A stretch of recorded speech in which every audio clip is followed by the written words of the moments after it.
ಆಸಕ್ತಿ ಅನಿಸ್ತಂತ. ಆಯ್ತು, ಹಂಗಾದ್ರ ನಿಮ್ಮ ಗುರುಗಳು ಕೇಳ್ಕೊಂಬ, ನಾನು ಕೂಡಿ ಹಾಕಿಬಿಟ್ಟಾರ, ನಾನು ಈ ಪಂಜರದಿಂದ ಬಿಡುಗಡೆ ಆಗಬೇಕು, ಏನಾರ ಉಪಾಯ ಗುರುಗಳ ಹತ್ರ ಕೇಳ್ಕೊಂಬ ಅಂತ ಕಳಿಸ್ತದ ಗಿಳಿ. ಗುರುಗಳ ಮುಂದ ಇದನ್ನ ಪ್ರಸ್ತಾಪ ಮಾಡಿದವ, ಹಿಂಗ್ರಿ ಅದು ಗಿಳಿನೂ ಬಿಡುಗಡೆ ಆಗಬೇಕಂತ ಹ್ಯಾಂಗ. ಗುರುಗಳು ಈ ಶಬ್ದ ಕೇಳಿದ ಕೂಡಲೇ ಒಮ್ಮಿಂದೊಮ್ಮೆ ಹಿಂಗ ತಲೆ ಸುತ್ತಿದಂಗ ಮಾಡಿ ತಪ್ಪು ಕೇಳಾಗ್ತದ. ಏನಾತ ನೋಡ್ದ ಕೈ ಕಾಲು ಸೆಟರು ಹಿಂಗ್ ಬಿದ್ದು ಬಿಟ್ರು. ಎಷ್ಟೊಂದು ಬಹಳ ಹೊತ್ತಿನ ಮ್ಯಾಲ ನೀರು ಅದ ಶಿಂಕ್ಷಿ ಕೈ ಕಾಲು ತಿಕ್ಕಿದ ಮ್ಯಾಲ ಸಿಟ್ಟು ಹೊತ್ತಿನ ಮ್ಯಾಲ ಅವ್ರಿಗೆ ಎಚ್ಚರ ಆದ. ಮರದಿನ ಗಿಳಿ ಕೇಳತ್ತಂತ ಏನ್ ಹೇಳಿದ್ರು ಗುರುಗಳು? ಮರಯ ನಿನ್ ಪ್ರಶ್ನೆ ಕೇಳಿದ ಕೂಡಲೇ ಗುರುಗಳಿಗೆ ತಲೆನ ತಿರುಗಿಬಿದ್ರು, ಕೈಕಾಲು ಸೆಟ್ಕೊಂಡ್ಬಿದ್ರು ಅಂದ ಕೂಡಲೇ ಆಯ್ತು ನನಗೆ ಗೊತ್ತಾತಂತದ ಗಿಳಿ. ಅಂದ್ರ ಶಾಣೆತನ ಹೆಂಗಿತ್ತಂದ್ರ ಗುರುಗಳು ಬಾಯಿ ಬಿಟ್ಟು ಹೇಳ್ಬೇಕಾಗಿಲ್ಲ. ಮರುದಿನ ಅಂದ್ರ ಅದು ಬೆಳಗ್ಗೆ ಜಾವ ನಶಿಕ್ನ್ಯಾಗ ನಾವು ಏನ್ ಬಂದು ಕದಾ ತೆಗೆದು ಕಾಳ ಬಣ್ಣ ಇಡ್ತಾನಲ್ಲ, ಆ ಟೈಮ್ಗೆ ಇದು ಸೆಟ್ಕೊಂಡು ಬಿದ್ದಿತ್ತು. ರೆಕ್ಕಿ ಪುಕ್ಕ ಆಗಲು ಮಾಡ್ಕೊಂಡು ಕಾಲ ಮ್ಯಾಲ ಮಾಡ್ಕೊಂಡು ಹಿಂಗ ಜೋತ್ ಬಿದ್ದ ಸತ್ತ ಹೋಗಿತ್ತದ, ಮಕ್ಕೊಂಡಿರ್ತದ, ಐಡಿಯಾ ಮಾಡಿರ್ತದ. ಏನಾಗೈತಿ ಗಿಳಿಗೆ ಅಂತ ಗಾಳ ಹೊರಗತ್ತದ ಪರಂತ ಹಾರ ಹೋಗ್ಬಿಡ್ತದ. ಅಂದ್ರ ಅದು ನೋಡ್ಕೊಂಡಿರ್ತದ. ಅದು ಹೇಳಿದ್ರು ಗುರುಗಳು ಹಿಂಗ ಮಾಡೇ ಹೋಗ್ಲಿಕ್ಕೆ ಪಾರಾಗಬಹುದು ಅಂತ ಬಾಯ್ಬಿಟ್ಟು ಹೇಳಿದ್ದಿಲ್ಲ, ಬರೀ ಮಾಡಿ ತೋರಿಸ್ತಿತ್ತು. ಆದ್ರೆ ಶಾಣೆ ಇತ್ತದು, ಜಾಣ ಇತ್ತು, ಅದು ಹಂಗ ಮಾಡಿ ದಾಡ್ತು. ಸಿದ್ಧಾರೂಢರ ಜೀವನ ಚರಿತ್ರೆ ಅಂದ್ರೆ ಅವ್ರು ನೀವು ಹಿಂಗಿರ್ರಿ ಹಂಗಿರ್ರಿ ಅಂತ ಹೇಳೋದಲ್ಲ, ಅವ್ರು ಹಂಗಿದ್ದು ಹೋಗ್ಯಾರ. ಅದನ್ನ ನಾವು ಅಧ್ಯಯನ ಮಾಡಿ ಕೇಳಿ ಅದರಂಗನ ನಾವು ದಾಟಿದೀವಿ ಅಂದ್ರೆ ಈ ಜಗತ್ತಿನೊಳಗೆ ನಾವು ಪೂಜ್ಯರಾಗ್ತೀವಿ, ನಮಗೂ ಕಿಮ್ಮತ್ ಸಿಗ್ತದೆ. ನಿನ್ನೆ ಚರಿತ್ರೆ ಒಳಗೆ ನೀವು ಕೇಳಿದ್ರಿ, ಎಂತೆಂತ ನೋವುಗಳನ್ನು ಕೊಟ್ಟರು ಸಹಿತ ಅವ್ರು ಯಾರ ಮೇಲೂ ಸಿಟ್ಟಿಗಿರಲಿಲ್ಲ. ಇವತ್ತು ನಮ್ಮ ನೆಮ್ಮದಿ ಹಾಳಾಗಿತ್ತಂದ್ರ ಇನ್ನೊಬ್ರು ತಪ್ಪುಗಳನ್ನು ನೋಡಿ ನೋಡಿ ನಮ್ಮ ನೆಮ್ಮದಿ ಹೋಗಿತ್ತು. ಅವ ಸರಿ ಇಲ್ಲ, ಇವ್ರು ಸರಿ ಇಲ್ಲ, ಹಿಂಗ ಅಂದ್ರಿ ಅಂದ್ರೆ ನಾವ ಸರಿ ಇಲ್ಲ ಅಂತ ತಿಳ್ಕೋಬೇಕು. ನಿಜವಾದ ಜಾಣ ಎಂದೂ ಕಂಪ್ಲೇಂಟ್ ಮಾಡೋದಿಲ್ಲ, ಹೆಂಗೈತ್ ಹಂಗ ಒಪ್ಕೊಂಡು ಹೋಗೋದು. ಈ ಜಗತ್ತನ್ನು ತಿದ್ದಾಕ ನಮಗೂ ಆಗಿಲ್ಲ, ನಿಮಗೂ ಆಗಿಲ್ಲ. ಆ ಬಸವಣ್ಣನಂತ ಬಸವಣ್ಣ ಬಂದ್ರೆ ಅವನ್ನ ತಿದ್ದಿ ಕಳಿಸ್ಯಾರ, ಈ ಮಂದಿ ಏನು ತಿದ್ಕೊಂಡಿಲ್ಲ. ಅದಕ್ಕೆ ಸಿದ್ಧಾರೂಢಪ್ಪ ಇವರು ತಿದ್ದೋದ ಬೇಡ. ಲೋಕದ ಡೊಂಕ ನೀವೇ ಕಿತ್ತಿದ್ದೀರಿ, ನಿಮ್ಮ ನಿಮ್ಮ ತನುವ ಸಂತೈಸಿಕೊಳ್ಳಿ, ನಿಮ್ಮ ನಿಮ್ಮ ಮನವ ಸಂತೈಸಿಕೊಳ್ಳಿ ಅಂತ ತಮಗೆ ತಾವ ಶಿಕ್ಷಾ ಕೊಟ್ಕೊಂಡ ಹೊರತು ಇನ್ನೊಬ್ರಿಗೆ ಶಿಕ್ಷಾ ಕೊಟ್ಟಿಲ್ಲ. ಯಾಕಂದ್ರೆ ಇವರೇನು ಬದಲಾಗೋದಿಲ್ಲ. ಹೊಡೆದ್ರ ಆಗಲಾರದ ಕೆಲಸ, ಬಡದ್ರ ಆಗಲಾರದ ಕೆಲಸ ಸಹನ ಮಾಡ್ಕೊಂಡಕ್ಕಾಗೈತಿ. ನೀವು ಬಹಳ ಮಂದಿ ಇನ್ನೊಬ್ಬರ ದೋಷಗಳನ್ನ ಪ್ರಕಟ ಮಾಡ್ತೀರಿ. ಯಾವತ್ತೂ ಈ ತಪ್ಪು ಮಾಡಕ್ ಹೋಗ್ಬೇಡ್ರಿ. ಅವ್ರಿಗೆ ಏನಾರ ಅನ್ನಕತ್ತಿರಂದ್ರೆ ನಿಂದ ಇದು ಸರಿ ಇಲ್ಲ, ನಿಂದ ಆದ ಸರಿ ಇಲ್ಲ ಅಂದ್ರೆ ಅವ್ರಂತಾರ ನೀವು ಸರಿ ಇಲ್ಲ ಅಂತಾರ. ನಿಮ್ ಮನೆಗೆ ಇರ್ತಾರಲ್ಲ ಅವ್ರು ಯಾರಿಗೂ ಕಂಪ್ಲೇಂಟ್ ಮಾಡಕ್ ಹೋಗ್ಬೇಡ್ರಿ.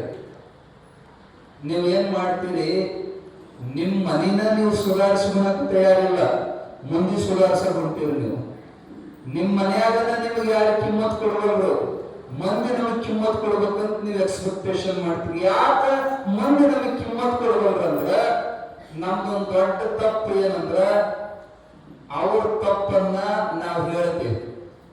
ನೀ ಏನ್ ತಪ್ಪು ಮಾಡಕತ್ತಿ, ನೀ ಏನ್ ತಪ್ಪು ಮಾಡಕತ್ತಿ ಅಂತ ಅವ್ರಿಗೆ ಹೇಳಿದ ಕೂಡಲೇ ಅವ್ರು ಸುಧಾರಿಸ್ಕೊಳೋದಿಲ್ಲ, ಬದಲಾಗಿ ನಮ್ಮ ಬಗ್ಗೆ ದ್ವೇಷ ಮಾಡಕ್ ಚಲೋ ಮಾಡ್ತಾರೆ. ಈಗಿನ ಕಾಲ ಕಲಿಯುಗ ಹೆಂಗೈತಂದ್ರ ಇದ್ದದ್ದು ಇದ್ದಂಗೆ ಹೇಳಿದ್ರೆ ಎದ್ದು ಬಂದು ಎದುರು ಹೋಗ್ತಿದ್ರಂತ. ಯಾರಿಗಾರ ಅವ್ರ ತಪ್ಪುಗಳನ್ನು ಹೇಳಿಬಿಟ್ವಿ ಅಂದ್ರ ಅವ್ರು ನಮ್ಮ ಶತ್ರುಗಳಾಗ್ತಾರೆ. ನೀವು ತಪ್ಪು ತಿಳ್ಕೊಂಡಿರಿ, ನಾ ಹೇಳಿ ಅವ್ರು ಸುಧಾರಿಸ್ತೀನಂತ. ನೀವು ಜಾಣರಾಗಿದ್ರಂದ್ರ ನೋಡಿದ್ರು ನೋಡ್ಲಂಗ, ಕೇಳಿದ್ರು ಕೇಳದಂಗ, ಕಣ್ಣಿದ್ದು ಕುರುಡು, ಕಿವಿದ್ದು ಕಿರುಡು, ಬಾಯಿದ್ದು ಮೂಕ್ರ ಆದ್ರೆ ಜಗತ್ತಿನ ಜಾಣ ತಂದಿದ್ದು ದಾಟ್ತೀರಿ. ನೀವು ಏನಾರ ಮಂದಿರ ತಿರ್ಗಾಕ ಹೋದ್ರೆ ನಿಮ್ಮ ತಿತ್ತಿ ಮೂಲಿ ಗುಂಪು ಮಾಡಿಬಿಡ್ತಾರೆ ಈ ಜಗತ್ತಿನಾಗ. ಅದಕ್ಕ ಶಾಣೆತನದಿಂದ ಎಲ್ಲರ ಮನಸ್ಸು ಗೆಲ್ಲುವಂತ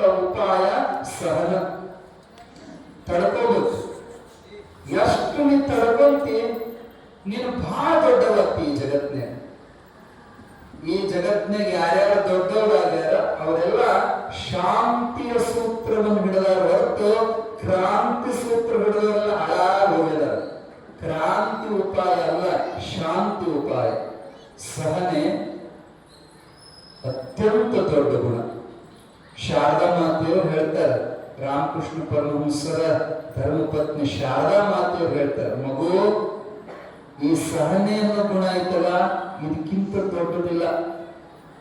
ನಿನ್ನ ಮನಸ್ಸಿಗೆ ಏನಾದ್ರೂ ನೆಮ್ಮದಿ ಬೇಕಾಗಿತ್ತಂದ್ರೆ, ನಿನಗೆ ಸಮಾಧಾನ ಬೇಕಾಗಿತ್ತಂದ್ರೆ ಎಂದೂ ಇತರರ ದೋಷವನ್ನ ನೋಡಬೇಡ. ಬದಲಾಗಿ ನಿನ್ನೊಳಗಿರುವ ದೋಷಗಳನ್ನು ನೋಡಿಕೋ.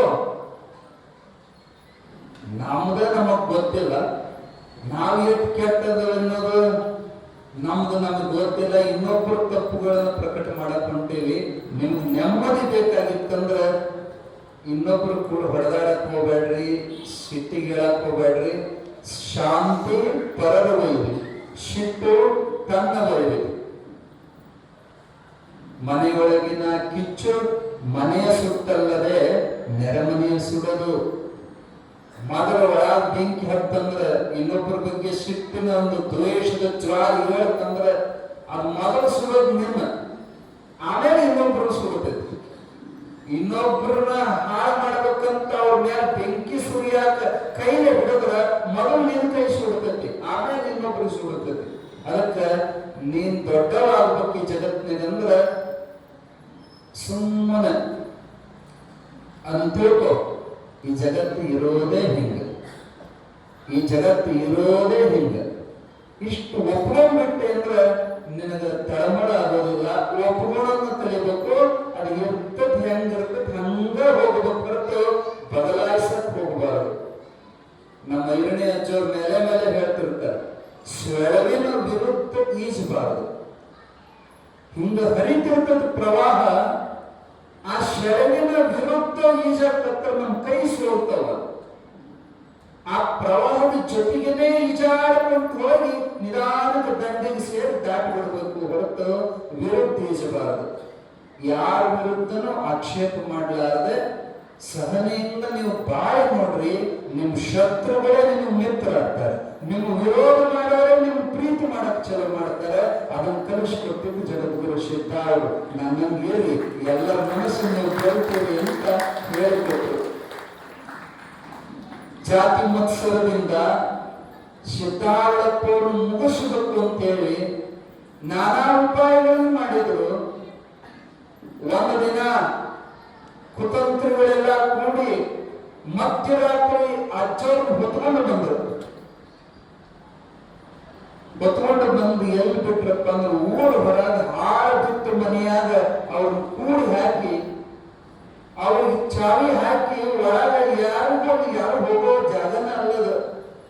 ಒಂದಲ್ಲ ಎರಡಲ್ಲ 3 ದಿನ ಪರ್ಯಂತ ಅನ್ನಾಹಾರಗಳಿಲ್ಲದೆ ಅಲ್ಲಿ ಚಿಕ್ಕಾಡ ಕಡಜೀರಿಗೆ ಹುಳ ಅವೆಲ್ಲ ಕೂಡಿ ಅವ್ರನ್ನ ಅಪ್ಪೋರ ಮೈಗೆ ಕಡಿತಿದ್ರು.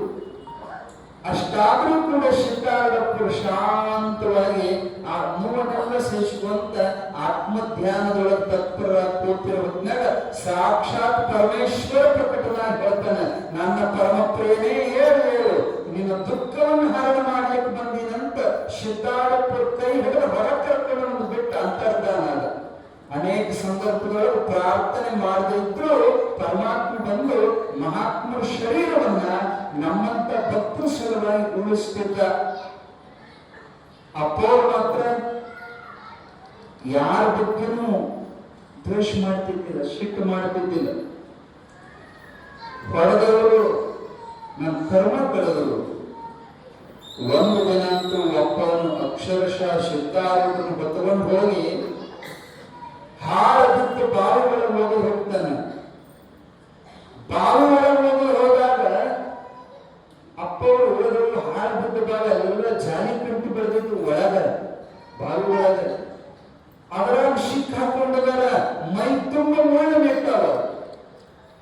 ಆದ್ರೆ ಅಯ್ಯೋ ಅಪ್ಪ ಏನಿಲ್ಲ, ಅವರು ಮಹಾತ್ಮರ ಶರೀರದಿಂದ ತಮ್ಮ ಜೀವವನ್ನು ಏನ್ ಮಾಡ್ತಾರೆ ಇಂಥ ಕಷ್ಟದ ಸಮಯದೊಳಗ ನೆತ್ತಿಗೆ ಏರಿಸ್ಕೊಂಡು ಕುಂತು ಬಿಡ್ತಾರೆ ಜೀವವನ್ನು. ಅವ್ರಿಗೆ ಏನು ತ್ರಾಸೆ ಆಗೋದಿಲ್ಲ ಅಂತ ಸಂದರ್ಭದೊಳಗೆ. ಕೊಲೆ ಮಾಡಿದ್ರು ಗೊತ್ತಾಗೋದಿಲ್ಲ. ರಮಣ ಮಹರ್ಷಿಗಳಿಗೆ ಹೊಟ್ಟೆ ಒಳಗೆ ಕ್ಯಾನ್ಸರ್ ಗೆಡ್ಡೆಗಿತ್ತಂತ. ಅದನ್ನ ಆಪರೇಷನ್ ಮಾಡುವಾಗ ಅನಸ್ತೇಶಿಯಾ ಕೊಡ್ಲಿಕ್ಕೆ ಬಂದ್ರು ಡಾಕ್ಟರ್. ಮಹರ್ಷಿಗಳು ಹೇಳಿದ್ರು, ನನಗೆ ಅದ್ರ ಅವಶ್ಯಕತೆ ಇಲ್ಲ, ಅದನ್ನೇನು ಕೊಡಬೇಡಿ, ನೀವು ಸುಮ್ಮನೆ ಕೊಯ್ರಿ, ನೀವು ನನಗೇನಾಗೋದು ಅಂದ್ರು. ಏನ್ ಆಶ್ಚರ್ಯ ಅಂದ್ರೆ ಅದನ್ನ ಪೂರಾ ಕೊಯ್ದು ಗೆಡ್ಡೆ ಎಲ್ಲ ಕತ್ತರಿಸಿ ತೆಗೆದು ಅದನ್ನ ಮತ್ತೆ ಎಲ್ಲ ರಿಪೇರಿ ಮಾಡಿ ಅದನ್ನ ಹೊರದ್ರು ಸಹಿತ ಒಂದು ಸಣ್ಣ ಶಬ್ದ, ಅಯ್ಯೋ ನೀಡ ಹಾನಿಲ್ಲ, ಸಹಜ ರಾಮ ಮುಕ್ಕದ ಮೇಲೆ ಒಂದು ಸಣ್ಣ ನೋವಿನ ಗೆರೆ ಸಹಿತ ಕೊಡಲಿಲ್ಲ. ಯಾಕಂದ್ರ ಮಹಾತ್ಮರಿಗೆ ಮಾತ್ರ ಆ ಕಲೆ ಗೊತ್ತಿರ್ತೈತಿ, ಶರೀರಕ್ಕೆ ಭಿನ್ನವಾಗಿ ಉಳ್ಕೊಳ್ಳೋ ಕಲೆ, ಅದಕ್ಕೆ ಆತ್ಮಜ್ಞಾನ ಅಂತ ಕರೀತಾರ. ಆ ಶರೀರಕ್ಕೂ ನನಗೂ ಸಂಬಂಧ ಇಲ್ಲ ಅನ್ನೋಂಗ ಸಿದ್ಧಾರ್ಥರು ಆ ಜಾಲಿ ಕಂಟ್ಯಾಗ ಬೆಳಕನ ಬಿದ್ದಿದ್ರು ಅಂತ. ನಸುಕನೇ ಯಾವನೋ ಬಯಲು ಕಡೆಗೆ ಚರಗಿ ತಗೊಂಡು ಹೋಗೋ ಮುಂದೆ ಓಂ ನಮ ಶಿವಾಯ, ಓಂ ನಮ ಶಿವಾಯ ಅನ್ನೋ ಶಬ್ದ ಕೇಳ್ತಿತ್ತು. ಈ ಬಾಳೆ ಏನ್ ಶಬ್ದ ಅಂತ ಹಣಿಕೆ ನೋಡಿದ್ರೆ ಸಿದ್ಧಾರ್ಥರು ಜಾಲಿ ಕಂಠೆ ಸಿಕ್ಕೊಂಡಿದ್ರಂತ. ಅಯ್ಯೋ ಅಜ್ಜಿಗೆ ಎಂತ ತೊಂದರೆ ಕೊಟ್ಟಾರಲ್ಲ ಪಾಪಿಗಳಂತ ಓಡಿ ಹೋಗಿ ಮಂದಿ ಕೂಡಿಸಿ ಬಹಳ ಪ್ರಯತ್ನ ಮಾಡಿ ಅವ್ರ ಶರೀರವನ್ನು ಹೊರಾಗ ತೆಗೆದ್ರೆ ಮೈ ತುಂಬ ಮುಳ್ಳಿಟ್ಟಿದ್ರು. ಎಲ್ಲಾರು ಕಿತ್ತರು ಸಹಿತ ಹಾ ಅಂತಿದ್ರು. ಅವ್ರ ರಕ್ತ ಆಗಿತ್ತು, ಎಲ್ಲ ರಕ್ತ ಆದರೂ ಹಾ ಅನ್ನುವಂತ ಶಬ್ದ ಅವ್ರ ಬಾಯಿಗೆ ಬರ್ತಿದ್ದಿಲ್ಲ. ಇರಲಿ, ಭಕ್ತರೆಲ್ಲ ಕೂಡಿ ದೊಡ್ಡ ಸಭಾ ಮಾಡಿದ್ರು. ನಮ್ಮ ಅಜ್ಜನ್ ಹಿಂಗ್ ಮ್ಯಾಲ ತೊಂದರೆ ಕೊಡಕತ್ತಾರ. ಅಪ್ಪ, ನೀವು ದೊಡ್ಡ ಮಹಾತ್ಮ, ನೀವು ಉಸಿರು ಅಂದ್ರೆ ಸಾಕು, ಬರೇ ನೊಂದು ಉಸಿರು ಬಿಟ್ರೆ ಅವ್ರಿಗೆ ಸುಟ್ಟು ಬಸ್ ಮಾತಾಡ, ನೀವು ಅವ್ರಿಗೆ ಶಾಪ್ ಯಾಕೆ ಕೊಡಬಲ್ರಿ ಅಂತ ಕೇಳಿದ್ರೆ ಸಿದ್ಧಾರೂಢರನ್ನ ಸಿದ್ಧಾರ್ಥ ನಕ್ರಂ. ಅಪ್ಪ, ನೀವು ಈಗೇನ್ ಮಾಡಿದ್ರಿ ಅಂದ್ರೆ ಮೂಳೆಲ್ಲ ಕಿತ್ತು ಔಷಧಿ ಹಚ್ಚಿ ಉಪಕಾರ ಮಾಡಿದ್ರಿ ನನಗೆ. ನೀವು ಹ್ಯಾಂಗ ಉಪಕಾರ ಮಾಡಿದ್ರು, ನನಗೆ ಕಾಡು ಸಹಿತ ನನಗೆ ಉಪಕಾರ ಮಾಡಿದ್ರೆ ಹ್ಯಾಂಗಪ್ಪ? ಈಗ ಒಂದು ಕೂಸು, ಸಣ್ಣ ಮಗು, ಆ ಮಗುವಿಗೆ ನೀವೇನು ಕುರ ಅಂತೀರಿ ಏನಂತೀರಿ, ಗಡ್ಡೆ ಆಗ್ತದೆ, ಕುರುಳ ಗಡ್ಡೆಗೆ ಅದು ಒಡೆಯಾಗ ಬಂದಿತ್ತು, ಒಡೆಯೋದು ಬಹಳ ನೋವಿಗೆ ಅದು ಅಳತಿತ್ತು.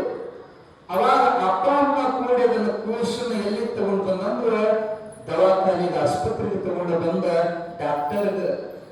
ಆ ಡಾಕ್ಟರ್ ಅದನ್ನ ಇಲ್ರಿ ಇದನ್ನ ಹಣ್ಣಾಗೈತಿ, ಹಿಚ್ಚಿಗೆ ಎಲ್ಲ ಕ್ಯೂ ತೆಗೆದ ಸ್ವಚ್ಛ ಮಾಡಿ ಅದಕ್ಕೆ ಔಷಧಿ ಮಾಡೋಣ ಅಂತ ಮುಟ್ಟಕ್ ಹೋದ್ರ ಹುಡುಗ ಮುಟ್ಟು ಬಿಡಬಹುದು. ಹುಡುಗ ಬಹಳ ಅಳೋದನ್ನ ನೋಡಿ ಅವ್ರವ್ರು ಹೆಟ್ಟು ಮುದ್ದು ಮಾಡಿದ್ರೆ ಕೇಳಲಿಲ್ಲ. ಅವಾಗ ಅವ್ರ ಅಪ್ಪ ಏನು ಮಾಡಿದ್ನಪ್ಪ ಅಂದ್ರೆ ಅದನ್ನ ಡಬ್ಬ ಹಾಕಿ ಅದ್ರ ಎರಡು ಕೈ ಹಿಡದ ಅದ್ರ ಕುತ್ತಿಗೆ ಹಿಚ್ಚಿಗೆ ಪಡ್ಡಿ ಆಳು ಬಡದ ಸುಂದರ ಬಡದ ಕೂಡ ಗಪ್ಪ ಹಾಕ ಆಮೇಲೆ ಹಿಡಿದು ಹಿಚ್ಚಿಗೆ ತೆಗೆದ್ರು. ಅದು ನೋವಿಗೆ ದೊಡ್ಡ ಧ್ವನಿ ತೆಗೆದು ಅಳಕಟ್ಟು. ಅವಾಗ ಅವ್ರವ್ರು ಏನ್ ಮಾಡ್ತಾ ಗೊತ್ತಾ, ಸಮಾಧಾನ ಮಾಡಕ್ಕ ಬ್ಯಾಂಡೇಜ್ ಎಲ್ಲ ಮಾಡಿದ ಮ್ಯಾಲ ಅದನ್ನ ಎತ್ಕೊಂಡು ಮುದ್ದು ಮಾಡಿ, ಅಳಬೇಡ, ಯಾರು ಅಪ್ಪ ಹೊಡದ್ನ ನಿಮ್ಮ ಅಪ್ಪಗೆ ಹೊಡೆಯೋಣಂತ, ನಿಮ್ಮ ಅಪ್ಪ ಹೊಡೆಯೋಣ ಅಂತ ಅದನ್ನ ಹೆಂಗ ರಮಿಸ್ತಾಳಲ್ಲ. ಅಪ್ಪನ ಕೆಟ್ಟ ಮಾಡಿಲ್ಲ, ನೀನು ಬಡಿಲಿಲ್ಲ ಅಂದ್ರೆ ಸುಮ್ಮಿರಂಗಿಲ್ಲ, ಅದಕ್ಕೆ ಕೈ ಹಿಡಿದಾನ, ತೆಗೆದು ಬಿಡದಾನ. ಹ್ಯಾಂಗ ಅದ್ರ ಕುರದ ಕೀವು ಹೊರ ಹೋಗಲಿ ಅನ್ನೋ ಉದ್ದೇಶ ಐತಲ್ಲ, ಹಂಗೆ ನನ್ನ ಕಾಡೋರು, ನನಗೆ ಕಾಡಿಸಿ ತಾಪ ಕೊಡೋರೆಲ್ಲ ನನ್ನ ಕರ್ಮ ಅನ್ನುವಂತ ಸಂಚಿತ ಕರ್ಮವನ್ನ ಸುಟ್ಟು ಹಾಕ್ತಾ ಇದಾರಪ್ಪ. ನಾನು ಹೊಡೆದು ಬಡದು ನನ್ನ ಕರ್ಮ ಕಳೆಯಕತ್ಯಾರ, ಅವ್ರು ನೀವು ಉಪಕಾರನೆ ಮಾಡ್ಯಾರ, ಅವರು ತಂದಿದ್ದಂಗ, ನೀವು ಪ್ರೀತಿಯಿಂದ ಉಪಚಾರ ಮಾಡ್ತೀರಿ, ನೀವು ತಾಯಿ ಇದ್ದಂಗ. ನಾ ಯಾರ ನಡೆಸಿದ್ದೀಗ ಹೇಳಿ ಎಂತ ಸಿದ್ಧಾರೂಢರು ಅಂತಿದ್ರಂತ. ಇಷ್ಟು ಸಮಾಧಾನ, ಇಷ್ಟು ಶಾಂತಿಯನ್ನು ನೋಡಿ ಭಕ್ತರ ಕಣ್ಣಾಗ ನೀರು ಬರ್ತಿತ್ತಂತ. ಸಾಕ್ಷಾತ್ ಮಹಾದೇವನೇ ಅವತಾರ ಮಾಡ್ಯಾನ, ಇಲ್ಲಾಂದ್ರೆ ಇಷ್ಟು ಶಾಂತಿ ಯಾರಿಗಿರ್ಲಿಕ್ಕೆ ಸಾಧ್ಯ? ಇವ್ರು ಎಷ್ಟೆಷ್ಟು ಅಜ್ಜಗ ವಿರೋಧ ಮಾಡ್ತಾರೆ, ಅಷ್ಟೆಷ್ಟು ಜನ ಪ್ರೀತಿ ಬರುತ್ತೆ. ವಿರೋಧಿಗಳೇ ಒಮ್ಮೊಮ್ಮೆ ಪಶ್ಚಾತ್ತಾಪ ಬದಲಾವಣೆಯಾಗಿ ಸಿದ್ಧಾರೂಢರನ್ನ ಪ್ರೇಮ ಮಾಡಿ ಫಾಲೋ ಮಾಡಕತ್ತರು.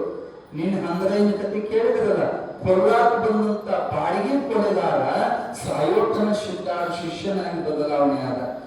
ಸಿದ್ಧಾರೂಢರಲ್ಲಿ ಅದೊಂದು ಕಲಾ ಇತ್ತು, ಕೆಟ್ಟವರಿಗೆ ಕೆಟ್ಟ ಅಂತಿದ್ದಿಲ್ಲ, ಅವರ ಮನಸ್ಸು ಪರಿವರ್ತನೆ ಆಗಬೇಕು. ಆ ರೀತಿ ಶಾಂತಿಯಿಂದನೇ ಅವರು ತಿದ್ದುತ್ತಿದ್ರು. ಮಠದಾಗ ದಾಸೋಹ ಚಲುವಾದ್ರೆ ಆ ದಾಸೋಹದಾಗ ಕದ್ಕೊಂಡು ಹೋಗಿದ್ದಂತ ಒಬ್ಬ ಹೆಣ್ಮಗಳು ಹೋಳಿಗೆ ಮಾಡಕ್ಕೆ ಬಂದಾಳಕ್ಕೆ ಉಂಟು ಹೋಗ್ಬೇಕು ಬೇಡ, ರುಚಿ ಹತ್ತಾಣ ನಮ್ಮ ಮಕ್ಕಳಿಗೂ ಇರಲಿ ಮೊಮ್ಮಕ್ಕಳಿಗೂ ಇರಲಿ ಅಂತ ಬುಟ್ಟಿನ ತುಂಬ ನಾಲ್ಕರ ಇಲ್ಲ ದೊಡ್ಡ ಬುಟ್ಟಿನ ತುಂಬ ಹೋಗಿ ಹಿಂದಿನ ಭಾಗದಿಂದ ದಾಟ ಕಟ್ಟಿದ. ಸಿದ್ಧಾರೂಢಪ್ಪ ಕುಂತಲ್ಲೇ ಎಲ್ಲ ಸುದ್ದಿ ಅವ್ರಿಗೆ ಗೊತ್ತಾಕತಿ, ಅವ್ರಿಗೆ ಕಣ್ಣು ಮರಿ ಮಾಡಿ ಹೋಗೋದು ಉಂಟೆ. ಅದು ಹುಟ್ಲ ಭಾಗದಿಂದ ಹಿಂಗ ದಾಟ ಮುಂದೆ ಮುಂಚಿನ ಭಾಗದಿಂದ ಅಜ್ಜವ್ರು ಆ ಕಡೆಯಿಂದ ಬಂದು ಹಿಡದ ಬಿಡ್ರಕ್ಕೆ. ಯಾವಾಗ ಅಜ್ಜ ಕೈ ಹಿಡಿದ ಗದಗದ ನಡಗಾಕಟ್ಟು ಮುದುಕಿಗೆ ಹಿಡಿದು ಎಳ್ಕೊಂಡು ಬಂದ್ರು ಸಿದ್ಧಾರೂಢರು. ಅಡಿಗೆ ಮನೆ ಬಾಗಿಲು ಮುಂಭಾಗಲಿಗೆ ಬಂದು ಕೂಗುತ್ತಾರೆ, ಚೆನ್ನವ ಮಲ್ಲವ ಕಲ್ಲವ ಬರುವ. ಇನ್ನು ಅಜ್ಜ ನನ್ನ ಮಂದಿ ಮುಂದೆ ಮರ್ಯಾದೆ ತೆಗಿತಾನಂತ ಗದಗದ ನಡಂತಿಟ್ಟು ಮುದುಕಿ. ಅವಾಗ ಅಜ್ಜ ಹೇಳಿದ್ರಂತ, ಬರುವ ನೀವೆಲ್ಲ ಇಲ್ಲೇ ಮಾಡಿ ಇಲ್ಲೇ ತಿಂದ್ರಿ, ನಮ್ಮವ್ವ ನೋಡ್ರಿ ಮನೆಯಿಂದ ಒಂದು ಬುಟ್ಟು ಬಳಿ ಮಾಡ್ಕೊಂಡು ಬಂದ. ಇಳಿಸ್ಕೊಡ್ರಿಲ್ಲ ಇಳಿಸ್ಕೊಡ್ರಿ ನೋಡ್ರಿ. ಇಲ್ಲೇ ಮಠದಾಗಿನ ಹೋಗಿ ಹೋಗಿರಬಾರ್ದು, ಇನ್ನೊಬ್ಬಾಕಿ ಜೀವನದಾಗ ಎಂದು ಕಟ್ಟಿರಬಾರ್ದು. ಕಾಯಿಲೆಗಿಂತ ಬೇರೆಲ್ಲ. ಆದ್ರೆ ಉಪಾಯದಿಂದ ಅವರ ಮನಸ್ಸು ಬದಲಾವಣೆ ಮಾಡ್ತಿದ್ರು. ದುಷ್ಟ ಗುಣವನ್ನ ಹಿಂಗ ಪ್ರೇಮದಿಂದ ನಯವಾಗಿ ತಿದ್ದುತ್ತಿದ್ರು ಸಿದ್ಧಾರೂಢರು. ಅವರಿಂದ ಆಕರ್ಷಿತರಾಗಿ ಅನೇಕ ಭಕ್ತರು ದಂಡ ಬರಾಕತ್ತು. ಶಾಸ್ತ್ರ ಪ್ರವಚನಗಳು ಮಠದಾಗ ಚಲೋ ಆದವು. ಮುಮುಕ್ಷುಗಳು ಬಂದ ಸೇವಾ ಮಾಡಿಕೊಂಡು ಮಠದಾಗಲೇ ಸಾಕಷ್ಟು ಮಂದಿ ಉಳಿಯಾಕತ್ತರು. ದೊಡ್ಡದಾಗ್ತು ಅಂತ ಬೃಹನ್ ಮಠ ತಯಾರಾಯ್ತು. ನಾಡಿನ ಉದ್ದಗಲಕ್ಕೆ ಸಿದ್ಧಾರೂಢ ಕೀರ್ತಿ ಪ್ರಸರಿಸಿತು. ಆ ಸಮಯಕ್ಕೆ ಹಳೆ ಹುಬ್ಬಳ್ಳಿ ಒಳಗ ಗೌರಿ ಹುಣ್ಣಿಮೆ, ಕಾರ್ತಿಕ ಮಾಸದೊಳಗೆ ಗೌರಿ ಹುಣ್ಣಿಮೆ ಅಂತ ಬರ್ತೈತಿ. ಆ ಹುಣ್ಣಿಮೆ ದಿವಸ 9 ಕಳಶದ ತೇರನ್ನು ಕಟ್ಟಿ ಗೌರಿ ದೇವಿಯನ್ನು ಕುಂದಿರಿಸಿ ತೇರು ಎಳೆತಿದ್ದರು. ಆ ಸಮಯದೊಳಗೆ ಏನೋ ಒಂದು ದೊಡ್ಡ ಜಗಳ ಆಯಿತು. ಗೌರಿ 2 ಮನೆಯಾಗ ಕುಂದಿರಿಸಿದ್ರ ನಮ್ಮ ಗೌರಿ ಇಡೋದು ಅಂತ ಅವರವರೊಳಗೆ ಜಗಳ ಹತ್ತಿ 2 ಬಣ ಆಗಿ ದೊಡ್ಡ ಹೊಡೆದಾಟ. ಅವಾಗ ಊರಿನ ಹಿರಿಯರೆಲ್ಲ ಕೂಡ ಅವರು ಸಮಾಧಾನ ಮಾಡಿ ಹೇಳ್ತಾರ, ಈಗ ಈ ದೇವರು ಇಟ್ರ ಈ ಕಡೆ ಮಂದಿಗೆ ಸಮಸ್ಯೆ, ಈ ದೇವರು ಇಟ್ರ ಈ ಕಡೆ ಮಂದಿಗೆ ಸಮಸ್ಯೆ. ಮೊನ್ನೆ ಕಣ್ಣಾರೆ ನಾವೆಲ್ಲ ಪವಾಡ ನೋಡಿದ್ವಿ. ಕಾರಮ್ಮನ ತೇರಿನ ಸಿದ್ಧಾರೂಢರು ಕುಂತ ಕೂಡಲೇ ತೇರು ತನ್ನಿಂತಾನೆ ಹೊರಗೆ ಹೋಗ್ಪಾರಕ್ಕೆ ಮುಗಿತು. ಮಾತನಾಡುವಂತ ಭಗವಂತ ನಮ್ಮ ಹುಬ್ಬಳ್ಳಿಯಾಗದ ಅಂದಾಗ ನಿಜವಾದ ದೇವರು ನಡೆದಾಡೋ ದೇವರು ಅವನೇ ಕರ್ಕೊಂಡು ಕುಂದಿರಿಸ್ಬಿಡೋದು ಅಂತ ಹೇಳಿದಾಗ ಎಲ್ಲರೂ ಒಪ್ಪಿಕೊಂಡ್ರು. ಅವಾಗ ಸಿದ್ಧಾರೂಢ ಕರ್ಕೊಂಡು ಬಂದು ತೇರಿನೊಳಗೆ ತಿಳಿಸಿ ವೈಭವದಿಂದ ತೇರು ಹೇಳಿದ್ರು. ಅವಾಗ ಎಲ್ಲಾ ಭಕ್ತರು ವಿಚಾರ ಮಾಡಿದ್ರು, ಏನೋ ಸಮಸ್ಯೆ ಬಂದು ಅಪ್ಪರು ಕುಂದಿರಿಸ್ತೇನೆ ಹೇಳಿದ್ರೆ ಸಂತೋಷ. ಇದೇ ಪ್ರಕಾರ ನಮ್ಮ ಮಠದಾಗನೇ ನಾವು ಯಾಕೆ ಪ್ರತಿ ವರ್ಷ ತೇರು ಎಳಿಬಾರದು? ಸಿದ್ಧಾರೂಢ ರಥೋತ್ಸವ ನಾವು ಮಾಡೋಣ ಅಂತೇಳಿ ಅಲ್ಲಿಂದ ಮುಂದೆ ಪ್ರತಿ ವರ್ಷ ಗೌರಿ ಹುಣ್ಣಿಮೆಗೆ ಸಿದ್ಧಾರೂಢ ರಥೋತ್ಸವ ಪ್ರಾರಂಭ ಆಯ್ತು. ಆರಂಭದೊಳಗೆ ಬಹಳ ಕಡಿಮೆ, 500-600 ಮಂದಿ ಕೂಡ ತೇರು ಎಳೆದಾರ. ಈಗ ನೀವಿದಿಲ್ಲ ಇಷ್ಟು ಜನ. ಮೊದಲನೇ ರಥೋತ್ಸವ ಹೇಳಿದ್ರೆ ಇಷ್ಟೇ. ಆಗ ಕ್ರಮೇಣ ಆ ರಥೋತ್ಸವ ಎಷ್ಟು ಪ್ರಸಿದ್ಧಿ ಆಯ್ತಂದ್ರೆ ದೊಡ್ಡ ಪ್ರಮಾಣ ಲಕ್ಷ ಮಂದಿ ತೇರಿಗೆ ಬರಕ್ ಶುರು ಮಾಡಿದ್ರು. ಸಪ್ತಾಹ ಅಂತೇಳಿ 7 ದಿವಸಗಳ ಕಾರ್ಯಕ್ರಮ. ಅಖಂಡ ಹಗಲು ರಾತ್ರಿ 7 ದಿನ ಓಂ ನಮಃ ಶಿವಾಯ ಅಂತ ಭಜನೆ ಹಗಲು ರಾತ್ರಿ ನಡೆಯಕ್ಕೆ ಚಲೋ ಆಯ್ತು. ದೇಶದ ಮೂಲೆಯಿಂದ ಮಹಾನ್ ವಿದ್ವಾಂಸರು, ಸಾಧು ಸಂತ ಮಹಾತ್ಮರು ಆ ಸಪ್ತಾಹಗಳು ಬಂದು ಪ್ರವಚನ, ಭಜನ, ಕೀರ್ತನ, ನಾಮ ಸಂಕೀರ್ತನ, ನಾಮಸ್ಮರಣೆಗಳನ್ನು ಮಾಡ್ತಾ ದೊಡ್ಡ ಪ್ರಮಾಣ ಅನ್ನದಾಸೋಹ ಚಲೋ ಆದವು. ಎಂತ ಅನ್ನದಾಸೋಹ ಅಂದ್ರೆ ನಮ್ಮ ಹುಬ್ಬಳ್ಳಿ ಮಟ್ಟದ ಪರಂಪರೆ ಈ ಭಾರತದೊಳಗನ್ನ ನೋಡ್ಲಿಕ್ಕೆ ಸಿಗೋದಿಲ್ಲ. ಯಾರ ದಾಸೋಹ ಮಾಡ್ಬೇಕಂತ ಆಸೆ ಆಗ್ತೈತಿ ಆ ಊರವರೆಲ್ಲ ಕೂಡಿ ತಾವು ಭಿಕ್ಷಾ ಮಾಡಿಕೊಂಡು ಅಜ್ಜನ ಮಠಕ್ಕೆ ಬಂದ ಅಲ್ಲಿ ಒಂದು ಛತ್ರ ಹೊಡಿತಿದ್ರು. ಶಕ್ತ್ಯಾನುಸಾರ ಕೆಲವರು ತೆಂಗಿನ ಗರಿ ಛತ್ ಹೊಡೆದ್ರ, ಕೆಲವರು ಅಗದಿ ಚಲೋ ಪೆಂಡಾಲ ಹಾಕ್ತಿದ್ರು. ಆ ಛತ್ ಹಾಕಿ ತಮ್ಮ ಊರಿನ ಹೆಸರು ಇಡ್ತಿದ್ರು ಬಾಗಲಾಗ. ಇದು ರಾಣೆಬೆನ್ನೂರು ಅಂದ್ರೆ ರಾಣೆಬೆನ್ನೂರು ದಾಸೋಹ ಬಾಗಲಾಗ ಬೋರ್ಡು. ಪ್ರತಿ ದಿನ ಬೆಳಗ್ಗೆ ಸಿದ್ದಾರ್ಥಪುರ ಬ್ರಾಹ್ಮಿ ಮುಹೂರ್ತಗಳ ಪ್ರತಿ ದಾಸೋಹಕ್ಕೆ ಬಂದು ಪಾದ ಪೂಜೆ. ಅಪ್ಪ ಬೆಳಗಿನ ಮಂಗಳಾರತಿ ಕರ್ಪೂರವನ್ನು ಒಲೆಯಾಗ ಹಾಕಿದ ಮ್ಯಾಲ ಒಲೆ ಹತ್ತಿದ ಮ್ಯಾಲ ಅನ್ನದಾಸೋಹ ಚಲೋ. ಇಂಥ 300ಕ್ಕಿಂತ ಹೆಚ್ಚು ದಾಸೋಹ ಸಿದ್ದಾರೂಢ ಜಾತ್ರೆ ಕೊಡ್ತಿದ್ರು. 300ಕ್ಕಿಂತ ಹೆಚ್ಚು ದಾಸೋಹ. ಯಾರಿಗೆ ಎಲ್ಲಿ ಹೋಗುವ ಪ್ರೀತಿ ಅಲ್ಲಿ. ಯಾಕೆ ಈಗ ಮೈಸೂರು ಕಡೆ ಮಂದಿ ಅಡುಗಿನ ಬೇರೆ, ಈ ಕಡೆ ಉತ್ತರ ಕರ್ನಾಟಕದ ಅಡುಗಿನ ಬೇರೆ. ಅವಕ್ಕೆ ರೊಟ್ಟಿ ಹಿಡಿಸ್ತವ. ಈ ಮಂದಿ ರೊಟ್ಟಿ ಕಡಕ್ ರೊಟ್ಟಿ ತಿನ್ಸಕ್ ಹೋದ್ರೆ ಕಲ್ಲಗ ಸಿಕ್ಕಂತ, ಅವಕ್ಕೆ ಮುದ್ದೆ ತಿನ್ನಕ್ ಬರೋಲ್ಲ, ಇವಕ್ಕೆ ರೊಟ್ಟಿ ತಿನ್ನಕ್ ಬರೋಲ್ಲ. ಹಿಂಗಿದ್ದ ಹೊತ್ನ್ಯಾಗ ಆಯಾ ಭಾಗದ ಭಕ್ತರಿಗೆ ಆಯಾ ಭಾಗದ ಪ್ರಸಾದನೆ ಅನುಕೂಲ ಆಗುವಂಗ. ಅಷ್ಟೇ ಅಲ್ಲ, ಜಾತಿಯ ವ್ಯವಸ್ಥೆಯು ಬಹಳ ಕೆಟ್ಟ ನೋಡ್ರಿ. ಈಗ ಅಜ್ಜನಂತೂ ಜಾತಿ ಪದ್ಧತಿ ಗೊತ್ತಿಲ್ಲ, ಆದ್ರೆ ಈಗ ಬ್ರಾಹ್ಮಣರು ಬಂದಿರ್ತಾರ, ಅವ್ರು ಯಾವ್ದಾರ ಜಾತಿಯಾಗ ಹೋಗಿ ಅಲ್ಲಿ ಉಣ್ಣಾಕ ಅವ್ರಿಗೆ ನಡೆಯೋದಿಲ್ಲ. ಅದಕ್ಕೇನು ಮಾಡ್ಬಿಟ್ಟು ಸಿದ್ಧಾರ ಅವರಿಗೂ ಅವಕಾಶ ಕೊಟ್ಟರು.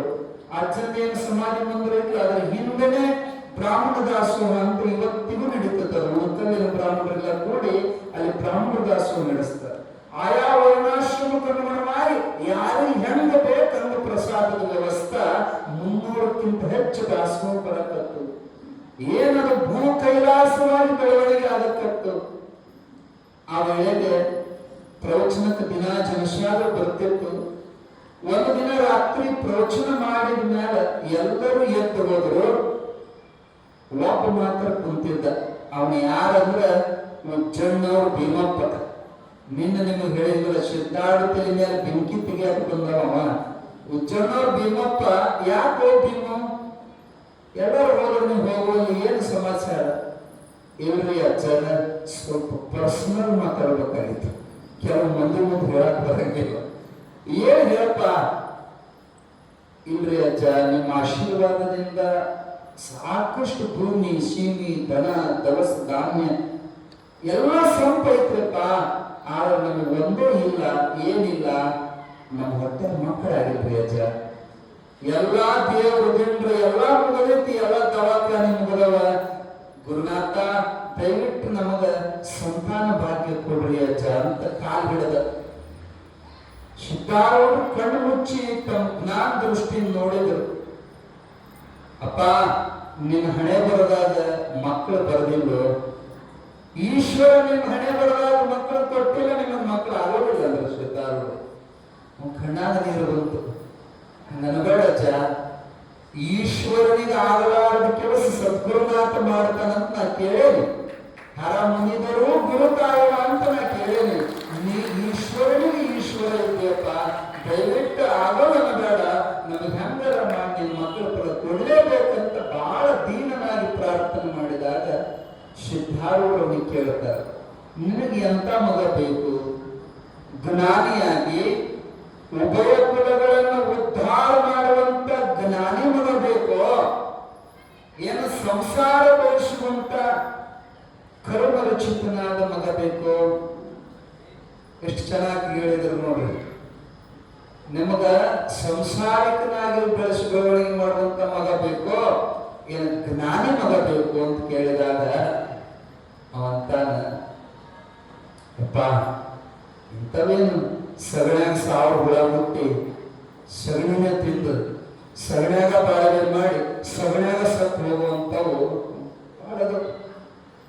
ಸಗಣಕ್ಕೆ ಸಾಸಿರ ಹುಳ ಹುಟ್ಟಿ ಫಲವೇನು ಅಂತ ಸಂಸಾರದಾಗ ಹುಟ್ಟಿ ಸಂಸಾರವನ್ನೇ ಮಾಡಿ ಸಂಸಾರದಾಗ ಸತ್ತು ಹೋಗೋ ಮಗ ಬೇಡಪ್ಪ. ಹುಟ್ಟಿರೋ ಮಗ ನಿನ್ನಂತ ಹುಟ್ಟಬೇಕು, ಜ್ಞಾನಿ ಮಗನಿಗೆ ತೋರಿಸಿದ್ದಾರಲ್ಲ ಅಂತ ಹೇಳಿದಾಗ ಸಿದ್ಧಾರೂಢ ಮಕ್ಕಳು, ನನ್ನಂತ ಮಗ ಯಾಕೋ? ನನ್ನಂತ ಮಗ ಯಾಕೆ? ನಾನೇ ನಿನ್ನ ಮಗ ಆಗಿಬಿಡ್ತೇನಲ್ಲ ಅಂದ್ರೆ ಸಿದ್ಧಾರೂಢರು ಅವನಿಗೆ ಆನಂದದಿಂದ ಕಣ್ಣಾಗ ನೀರೇ ಬಂತು. ಅಪ್ಪ, ಅಖಿಲಾಂಡ ಕೋಟಿ ಬ್ರಹ್ಮಾಂಡ ನಾಯಕನಾಗಿರುವಂತ ರಾಜಾದಿರಾಜ ಮಹಾರಾಜ ಸಚ್ಚಿದಾನಂದ ಸದ್ಗುರುನಾಥ ನನ್ನ ಮಗಾಗಿ ಬರ್ತಾನಂದ್ರ ನನ್ನ ನಶೀಬು ಎಂತದ್ದು, ನನ್ನ ಹಣೆ ಬರ ಎಂತದ್ದು ಅಂತ. ಅಪ್ಪ ಆದ್ರೆ ನೀ ಇರೋದು ಮಠದಾಗ, ನೀ ಹೆಂಗ ನನ್ನ ಮಗ ಆಗಕ್ಕೆ ಸಾಧ್ಯ? ಚಿಂತೆ ಮಾಡಬೇಡಪ್ಪ. ನಾನು ಒಮ್ಮೆ ಮಾತು ಕೊಟ್ಟೆ ಅಂದ್ರ ನನ್ನ ಜನ್ಮದೊಳಗೆ ಎಂದೂ ಮಾತು ತಪ್ಪೋದಿಲ್ಲಪ್ಪ. ನಾನಂತೂ ಒಪ್ಪಿಗೆ ಐತಿ, ನಾನು ನಿನ್ನ ಮಗ ಆಗತ್ತೆ, ನಿನ್ನ ಹೆಂಡತಿಗೆ ಒಪ್ಪಿಗೆ ಐತಿ ಕೇಳ್ಕೊಂಬ ಅಂತ ಕಳಿಸಿದ್ರು ಸಿದ್ಧಾರೂಢರು. ಯಾಕಂದ್ರೆ ಅವು ಆಗಕ್ಕೆ ಕೇಳ ಅಪ್ಪ ಅವ್ರ ತಯಾರ ಅವ್ರಿಗೂ ಒಪ್ಪಿಗೆ ಬೇಕಲ್ಲ.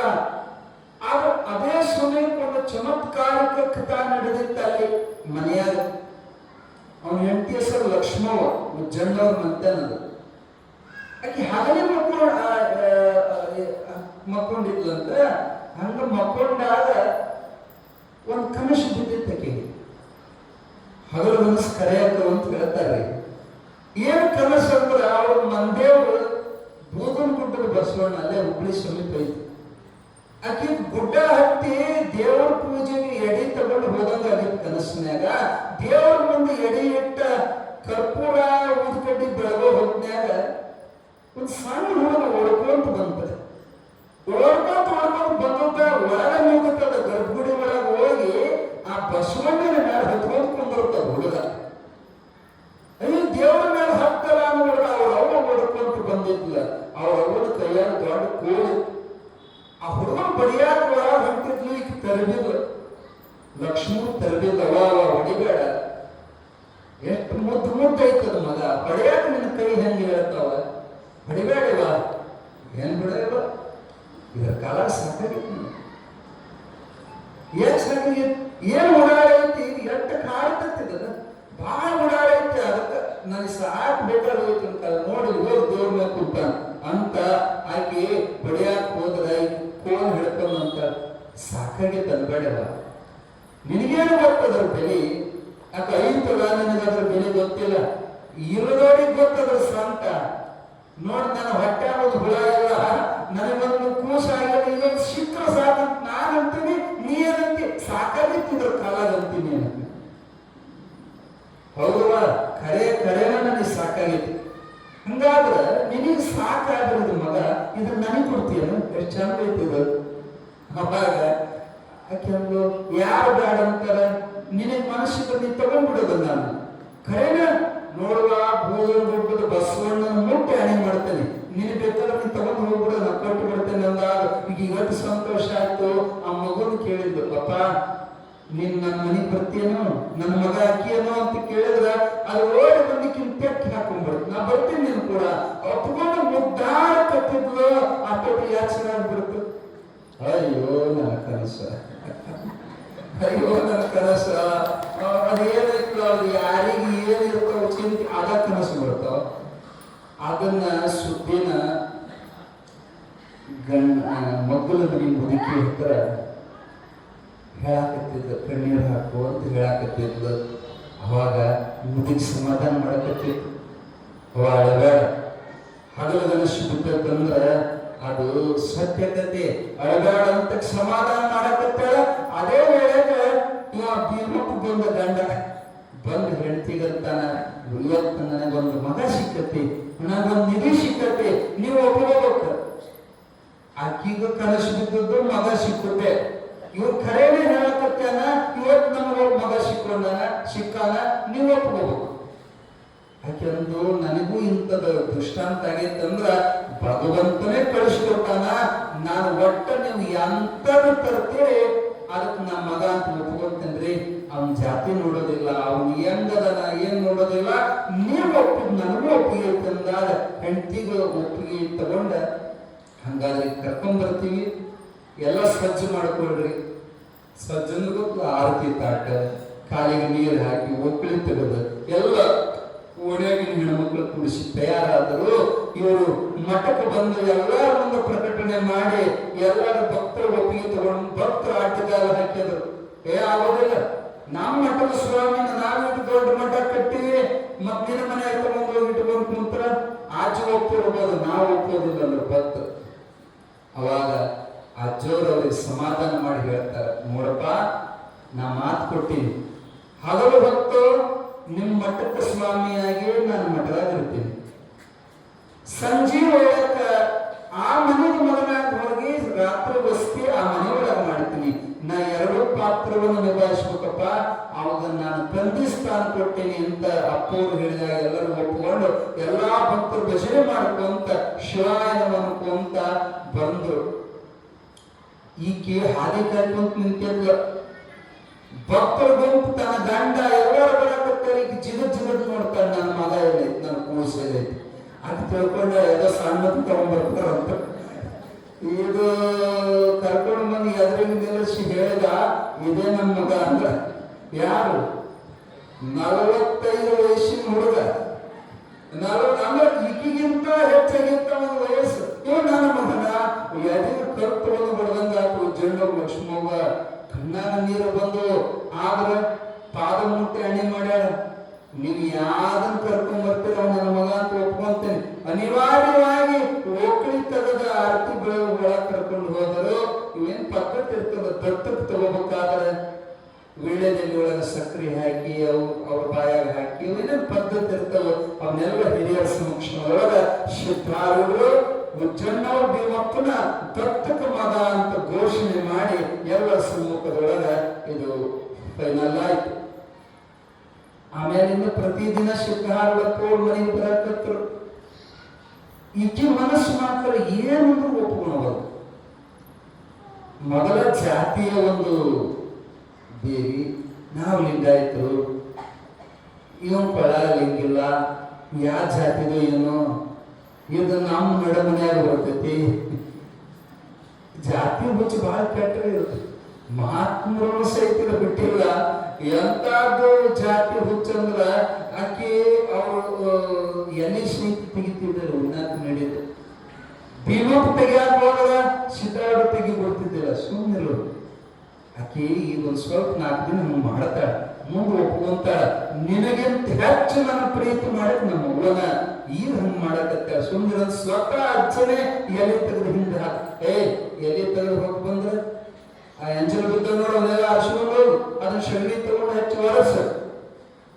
ಹೆಂಗ ಹೊರಜಾತಿಯವ್ರಿಗೆ ಒಂದು ನಮೂನಿ ಮಾಡ್ತಾರ, ಆ ನಮೂನಿ ಮಾಡಕತ್ತದಕ್ಕೆ ಅಪ್ಪ ಅವ್ರಿಗೆ ಮಾಡೋದ್ ನೋಡಿ ಅವ್ನು ಭೀಮಪ್ಪ ಸಿಟ್ಟು ಬರ್ತಿತ್ತು. ಆಗದ ಸಿದ್ಧಾರೂಢನೇ ಸಮಾಧಾನ ಮಾಡ್ತಿದ್ರ. ಆಕೆ ಏನ್ ಅನ್ಬೇಡ, ಮುಂದೆ ಬದಲಕ್ಕ.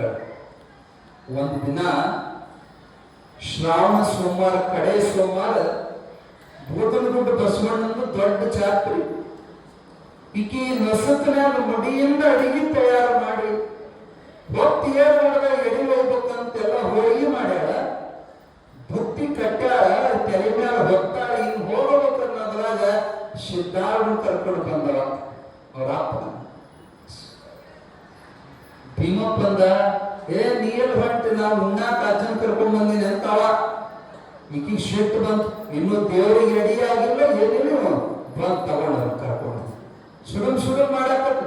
ಅಜ್ಜವ್ರು ಏನ್ ಮಾಡಿದ್ರು, ಅವ ಹಸು ಬಡಾಗೈತಿ, ಆಮ್ಯಾಗ ದೇವರಿಗೆ ಮೊದಲು ನಮಗೆ ಕೊಡಬ ಅಂತ ಅದನ್ನ ಎಡಿಗೆ ಮುಟ್ಟಿ ಬಿಟ್ರು.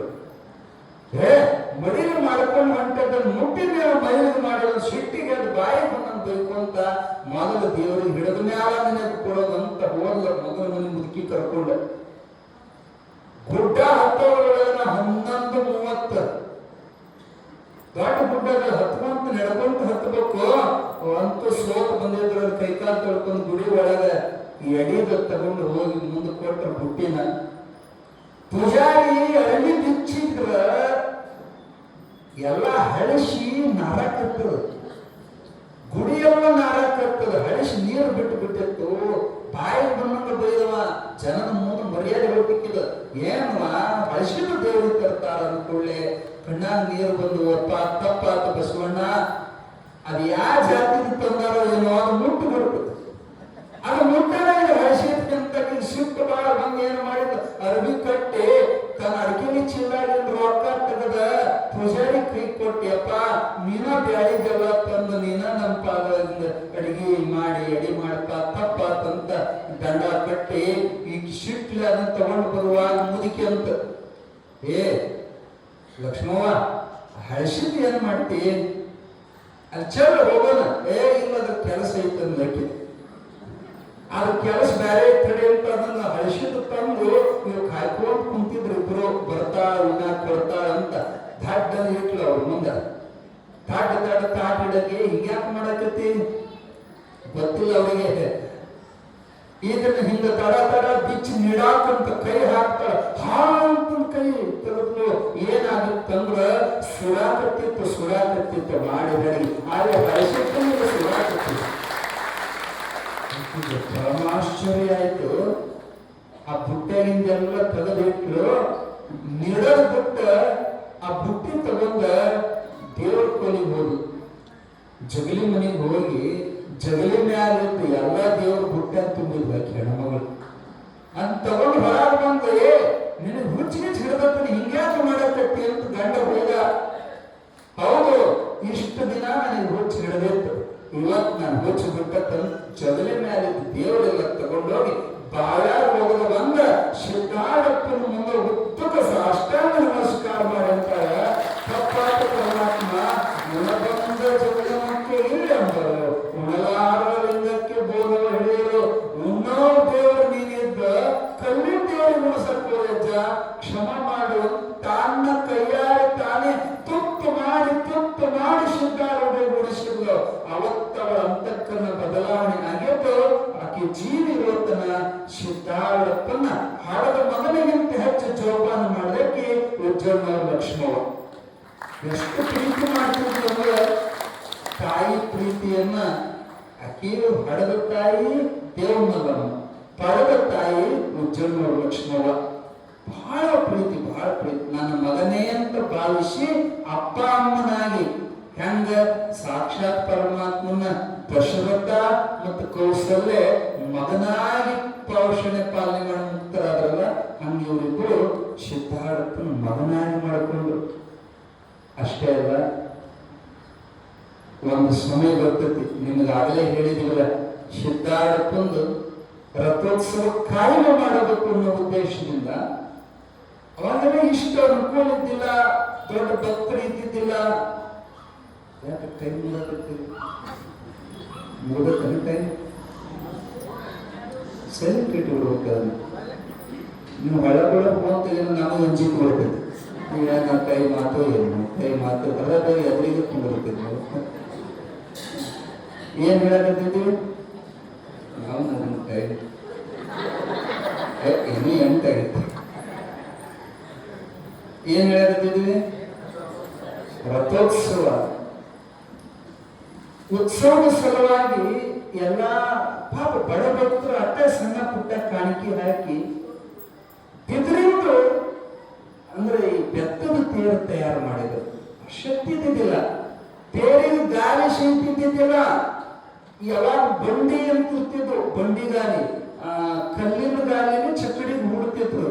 ಯಾರ್ಯಾರೋ ಮನೆಯಾಗಿಂದು ಬಂಡಿ ಗಾಲಿ 4 ಕೂಡಿಸಿ ಅದನ್ನೇ ಹಚ್ಚಿ ಮಾಡಿ ಆ ಎತ್ತಿನ ಚಕಡಿನೇ ತೇರಿನಗತ್ತೆ ಮಾಡಿ ಮ್ಯಾಲ ಬೆದರುಗಳೆಲ್ಲ ಕಟ್ಟಿ ಕಲಾಕಾರ ಹುಬ್ಬಳ್ಳಿ ಮಂದಿ ಪರ್ಪಡೆ ಹಾಳಿ ಹಚ್ಚಿ ಬಣ್ಣದ ಹಾಳಿಗಳಿಂದ ಇಷ್ಟು ಸುಂದರ ತೇರು ತಯಾರು ಮಾಡಿದ್ರು ಅಂದ್ರೆ ನೋಡಕ್ಕೆ ಕನಸಾದು.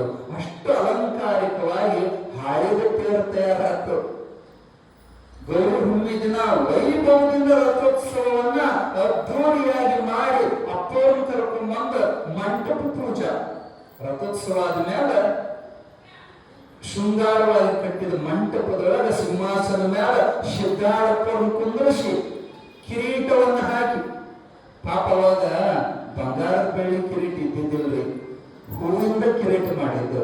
ಹೂವಿನ ಕಿರೀಟವನ್ನು ಹಾಕಿ ಶೃಂಗಾರ ಮಾಡಿ ಭಜನಾನಂದ ಮಾಡಿ ಮಹಾಮಂಗಳಾರತಿ ಆಗೋ ಕಾಲಕ್ಕೆ ವೈಭವ ಉತ್ಸವ ಸಮಯದೊಳಗೆ ಏನು ಮಾಡಿದ್ರೆ ಸಂತೋಷಕ್ಕೆ ಸಿಡಿಮದ್ದುಗಳನ್ನ ಪಟಾಕಿ ಸಿಡಿಮದ್ದು ಹಾರಿಸ್ತಾ ಮಂಗಳಾರತಿ ಆಗುವಾಗ ಯಾವ ಪುಣ್ಯಾತ್ಮ ಸುರ್ಸುರು ಬತ್ತಿ ಹಚ್ಚಿದ್ದ.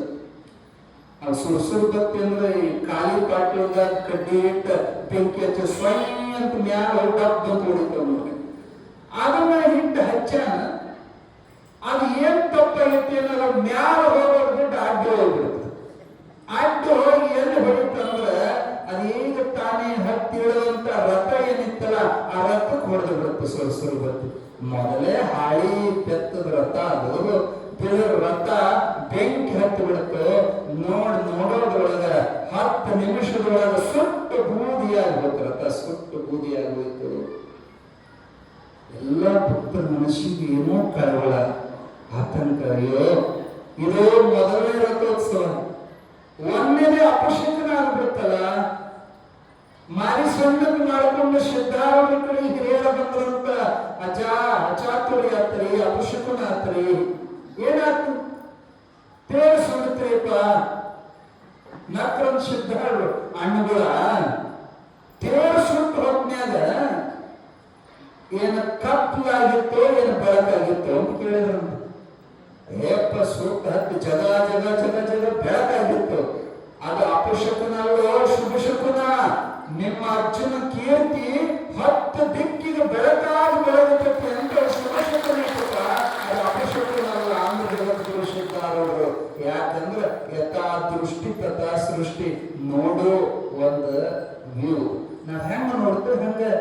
ನೀವು ಬಹಳ ಮಂದಿ ಸಣ್ಣ ಸಣ್ಣ ಅಪಶಕುನ ಅಂತೀವಿ ಅಲ್ಲ. ಅದನ್ನ ಅಪಶಕುನವನ್ನು ಶುಭಶಕುನವಾಗಿ ನೋಡುವಂತ ದೃಷ್ಟಿ ಇರಬೇಕು. ಆಯ್ತು, ಪ್ರಥಮ ರಥೋತ್ಸವ ಹಿಂಗಾಯ್ತು. ಭಕ್ತರೆಲ್ಲ ಕೂಡಿ ಮೀಟಿಂಗ್ ಮಾಡಿದ್ರು. ಇನ್ನು ಹಾಳೆ ತೇರು ಮಾಡೋದು ಬೇಡ, ಗಟ್ಟಿಮುಟ್ಟಾಗಿರುವಂತ ಗಡ್ಡಿ ತೇರು ಮಾಡೋಣ, ಕಟ್ಟಿಗೆ ಬಲವತ್ತಾದ ತೇರು ತಯಾರು ಮಾಡೋಣ ಅಂತ ಎಲ್ಲರೂ ಕೂಡಿ ನಿರ್ಣಯ ಮಾಡಿದಾಗ, ಮತ್ತೆ ದೇಣಿಗೆ ಬೇಕಲ್ಲ. ಬಹಳ ಶ್ರೀಮಂತ ಭಕ್ತರೆಲ್ಲ ಮೊದಲು ತಮ್ಮ ನೀಗಿದ ಕೊಡಕತ್ತರು. ಈಟ ದುಡ್ಡನ್ಯಾಗ ಯಾವಾಗ ತೇರಾಗೋದು? ತೇರಿಗೆ ಬಹಳ ಖರ್ಚು ಬೇಕು. ಅವಾಗ ಉಜ್ಜಣ್ಣವ್ರು ಲಕ್ಷ್ಮಮ್ಮ ಕಮ್ಮಿ ಎತ್ತು ಬರ್ತಕ್ಕ ಅಟ್ಟೆಲ್ಲ ದುಡ್ಡು ನಾ ಕೊಡ್ತೀನಂತ ತವ್ರ ಮನೆಯಿಂದ ಅಕ್ಕಿಗೆ ಗಂಡನ ಮನೆಗೆ ಬರುವಾಗ ಕೊಟ್ಟಂತ ಕಿಲೋಗಟ್ಲೆ ಬಂಗಾರ ಎಲ್ಲ ತಂದು ಆ ಕಮಿಟಿ ಮುಂದೆ ಸೋರಿದ್ರು. ಇದು ನನ್ನ ಮಗನ ತೇರು ಹೇಳ್ತಾರಂದ್ರೆ ಈ ಬಂಗಾರ ತೇರು ನೀವು ಮಾಡ್ರಿ ಅಂತ. ಅವಾಗೆಲ್ಲ ಭಕ್ತರಿಗೆ ಸಂತೋಷ ಆಯ್ತು. ಭಕ್ತರೇನಂದ್ರ, ಅಮ್ಮ ಇನ್ನೂ ಕಟ್ಟಿಗೆ ತರಬೇಕು, ಹೊಂದಿಸ್ಬೇಕು, ಅಲ್ಲೇ ತನ ಈ ಬಂಗಾರ ನಿಮ್ ಕಡೆಗೆ ಸೇಫ್ಟಿ ಇರಲಿ ಅಂತ ಬಾಳಿ ಗಂಟು ಕಟ್ಟಿ ಅಮ್ಮನ ಕಡೆ ವಾಪಸ್ ಕೊಟ್ಟರು. ಆ ಸಮಯಕ್ಕೆ ಸ್ವಲ್ಪ ಮಳೆ ಹೋಗಿತ್ತು. ಮಳೆ ಹೋಗಿ ಬೆಳೆ ಇಲ್ಲ, ಬರಗಾಲದ ಛಾಯೆ ಬಿದ್ದತಿ. ಎಲ್ಲಾ ಕಡೆಗೆ ಜನ ಕಂಗಾಲಾಗಿ ಕುಡಿಯೋ ನೀರು ಸಹಿತ ಇಲ್ಲದಕ್ಕ ಹುಬ್ಬಳ್ಳಿ ಜನ ಊರು ಬಿಟ್ಟು ಬೆಳೆ ಹೊಂಟರು. ನೀರಿನ ಸಹಿತ ಪ್ರಾಬ್ಲಮ್ ಆಗಿ ದನ ಕರ ತಗೊಂಡು ನೀರಿದ್ದ ಕಡೆ ಬೆಳೆ ಹೊಂಟ ಹೊತ್ನ್ಯಾಗ ಹಾಹಾಕಾರ ಎದ್ದ ಹೊಟ್ಟೆಗೆ ಅನ್ನ ಇಲ್ಲದಂತ ಕಾಲಕ್ಕೆ ಒಂದಿನ ಸಂಜೆ ಪ್ರವಚನ ಉಜ್ಜಣ್ಣವ್ರ ಮನೆ ನಡೀತಿತ್ತು. ಉಜ್ಜಣ್ಣವ್ರ ಮನೆಗೆ ಎಲ್ಲಾ ಭಕ್ತರ ಜೊತೆಗೆ ಬರೋ ಮುಂದೆ ಒಂದು ಕರಿಯಾಲ ಮುದುಕಿ, ಕರಿಯಾಲ ಅಂದ್ರೆ ಗೊತ್ತಾಗತ್ತೆ, ಬಾಯಿ ಸರಿ ವರ್ಡ್ ಕೆಲವು ಹೆಂಗ್ ಮಾತಾಡ್ಬೇಕು ಗೊತ್ತಿಲ್ಲ, ಅಣಕ ಮಾತಾಡ್ಬಿಡುತ್ತೆ. ಸಿದ್ಧಾರೂಢರು ನೋಡಿ ಪುಣ್ಯಾತ್ಮ ಎಲ್ಲಿದ್ನೋ ಏನೋ, ಯಾವ ಕಾಲ ತಗೊಂಡು ನಮ್ಮ ಊರಾಗ ಬಂದು ಎಂದೂ ಇಂಥ ಬರಗಾಲ ಬಿದ್ದಿದ್ದಿಲ್ಲ, ಇವನೇನೋ ದೇವರಂತ ಇವನ್ ಕಾಲ ಊರಲ್ಲಿ ನಮ್ಮ ಊರ ಮಳೆ ಹೋಯ್ತು. ಕೆಲವು ಜನ ಇಂಥ ಸುಮಾರು ಇರ್ತಾವ, ಯಾರ್ದಾರ ತಗೊಂಡು ಯಾರ್ದಾರ ಮೇಲೆ ಹಾಕಿಬಿಡೋದು. ಸಿದ್ಧಾರೂಢರು ಇಷ್ಟು ಅಟ್ಟೆ ಅಪಶಕನ ಮಾತಾಡಲಿಲ್ಲ. ಮತ್ತೊಂದು ಶಬ್ದ ಏನಂತ, ಅದಕ್ಕ ತೇರು ಸುಟ್ಟೈತಿ, ಇವ ಸರಿ ಇಲ್ಲ ಅಂತ ತೇರು ಸೂಚನೆ ಕೊಟ್ಟೆ. ಈ ಹುಚ್ಚುಗಳು ಮತ್ತ ಗಡ್ಡಿ ತೇರು ಮಾಡಿಸ್ತಾರಂತ. ಏನ್ ಯಾರು ಹೆಣದ ಮೇಲೆ ತೇರು ಹೇಳ್ತಾನೆ ಏನು ಇವ? ಯಾಕ ಎಲ್ಲ ಸತ್ ಉಂಟು ಹೊಟ್ಟಿಗಿಲ್ದ ಏನ ಬಡವರು ಹೆಣದ ಮೇಲೆ ತೇರು ಎಳಿತಂತ ಹಿಂಗ ಬಾಯಿಗೆ ಬಂದಂಗ ಮುದುಕಿ ಮಾತಾಡುವಾಗ ಭಕ್ತರು ಜಗಳ ತೆಗೆದ್ರ ಮುದುಕಿ ಕೂಡ ಅವಾಗ ಸಿದ್ಧಾರೂಢರು ಸಮಾಧಾನ ಮಾಡಿ ಅವರಿಗೆಲ್ಲ ಜಗಳ ತಪ್ಪಿಸಿ ಅವ್ರು ಕರ್ಕೊಂಡು ಉಜ್ಜಣ್ಣವ್ರ ಮನೆಗೆ ಬಂದ್ರು.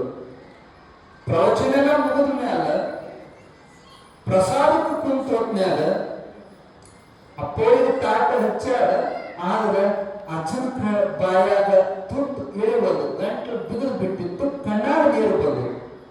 ಇದನ್ನ ಗಮನಿಸಿದ ಲಕ್ಷ್ಮವ್ವ ಕಣ್ಣೀರು ವರ್ಷಿ, ಅಪ್ಪ ಯಾಕೆ ಯಾಕೆ ನೋಡುವಲ್ಲಿ ಏನ್ ತೊಂದರೆ?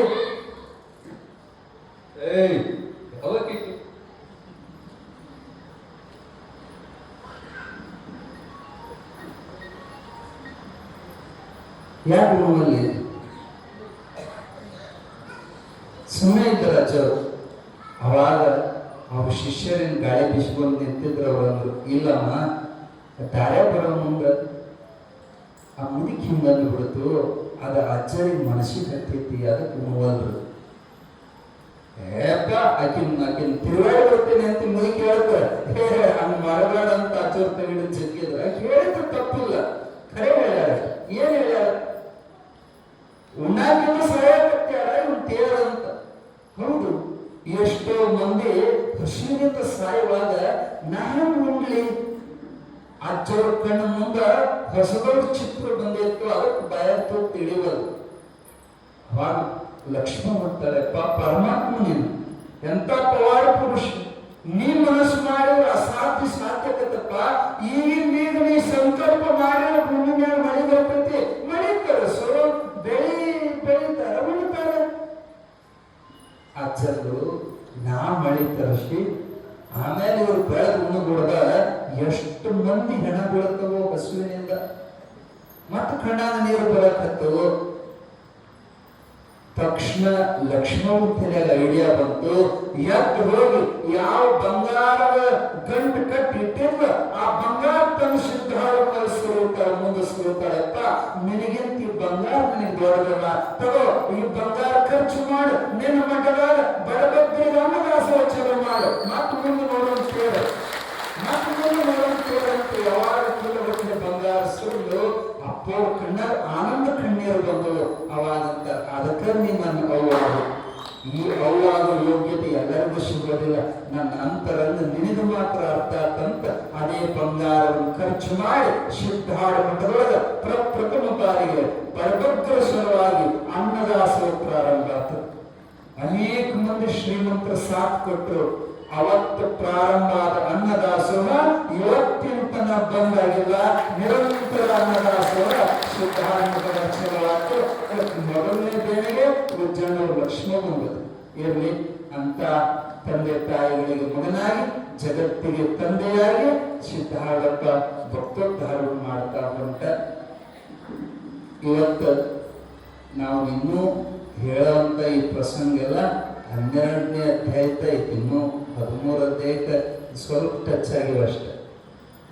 ದಿನ ಎಷ್ಟಾದ್ರು 16ನೇ ದಿನ ಇವತ್ತು.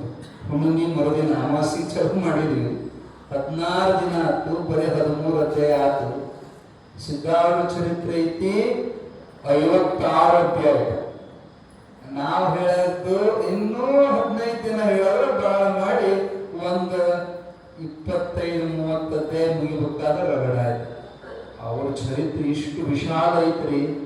ಬರೀ 56 ಅಧ್ಯಾಯ ಅಷ್ಟೇ ಅಲ್ಲ, ಅವ್ರು ಪೂರ್ಣ ಚರಿತ್ರೆ ಹೇಳಬೇಕಾದ್ರೆ 4-5 ತಿಂಗಳು ಹೇಳಿದ್ರು ಮುಗಿಯೋದಿಲ್ಲ ಸಿದ್ಧಾರೂಢ ಪುರಾಣ.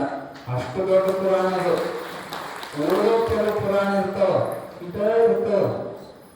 ಅದಕ್ಕೆ ಅವ್ರು ಪುರಾಣ ಹೇಳೋದು ಏನ್ ಮಾಡ್ತಾರೆ, ಪುರಾಣ ಆಗಿಂದ ಹೇಳ್ತಾರ, ಇಷ್ಟಾಗ್ತಂತ ಹೊರಗಿಂದ ಹೇಳ್ತಾರ. ಸುಮ್ಮನೆ ನಗುಸಿ ಆತತಿ ಈ ಕಥೆ ಹೇಳಿ ಹ್ಯಾಂಗೋ ಒಂದು ತಿಂಗಳು ಜಗತ್ತಾರ ಅದನ್ನ. ಆದ್ರೆ ಅರ್ಜುನ್ ಹೆಂಗ ಇತ್ತಂದ್ರೆ ಹೊರಗಿಂದಲ್ಲ ಇದ್ದದ್ದೇ ಹೇಳಿ ಮುಗಿಸಕ್ ಸಾಧ್ಯ ಇಲ್ಲ. ಮತ್ತೆ ಹೆಂಗ್ರಿ ಸಿದ್ಧಾರೂಢ ಪುರಾಣ ಮುಗಿಸ್ಬೇಕಲ್ಲ. ನಿಮಗ ಅದಕ್ಕೆ ನಾವೇನು ಹೇಳಕತ್ತೀವಿ ಅಂದ್ರೆ, ಮುಗಿಸೋದಕ್ಕಿಂತ ನೀವು ಅಧ್ಯಯನ ಮಾಡ್ರಿ. ಈಗ ನಾವು ಎಷ್ಟು ಸಾಧ್ಯತೆ ನಾವು ಹೇಳಿ ಓಕೆ ಓದ ಅಧ್ಯಾಯ ಏನದವಲ್ಲ ನೀವೇ ಓದಬೇಕು. ಇದಂತೂ ನಿಮ್ಗೆ ರುಚಿ ಹತ್ತೈತಿ. ನಿಮ್ಗೆ ಎಲ್ಲರಿಗೂ ಇನ್ನೂ ತಿಳ್ಕೋಬೇಕು, ಇನ್ನೂ ಅಜ್ಜನ ಬಗ್ಗೆ ತಿಳ್ಕೊಬೇಕು ಅನ್ನೋ ಹಂಬಲ ಅಂತೂ ಚಲೋ ಆಗೈತಿ. ಯಾರ್ಯಾರಿಗೆ ಈ ಹಂಬಲ ಐತೋ ಅವರೆಲ್ಲ ನಮ್ಮ ಕಡೆಗೆ ಸಿದ್ಧಾರೂಢ ಕಥಾಮೃತ ಗ್ರಂಥ ಸಿಗ್ತದೆ. ಯಾರಿಗೆ ಅವ್ರ ಬಗ್ಗೆ ಪೂರ್ಣ ಅಧ್ಯಯನ ಮಾಡ್ಬೇಕನ್ನೋ ಆಶೆ ಐತೆ, ಇಲ್ಲಿ ನಾಳೆಯಿಂದ ತರೋ ವ್ಯವಸ್ಥೆ ಮಾಡ್ತೀವಿ. ಒಂದು ಕಡೆಗೆ ಅಂಗಡಿ ಹಚ್ಕೊಂಡ್ ಬರ್ತಾರ. ಅಂಗಡಿ ಅಂದ್ರೆ ಜಪಮಾಲಿ, ಅಜ್ಜನ ಚರಿತ್ರೆ, ಅಜ್ಜವ್ರ ಫೋಟೋಗಳು. ನಮ್ಮ ಹುಡುಗ ಅದೇ ಕೆಲಸ ಮಾಡ್ತಾರೆ, ನಮ್ಮ ಜೊತೆಗೆ ಅವನ್ನೆಲ್ಲ ತರೋದು, ಖರೀದಿ ಮಾಡೋದು, ಭಕ್ತರಿಗೆ ಅವನ್ನೆಲ್ಲ ಕೊಡೋದು, ಆಸಕ್ತರಿಗೆ ಕೊಡುವಂತ ಕೆಲಸ ಮಾಡ್ತಾರ.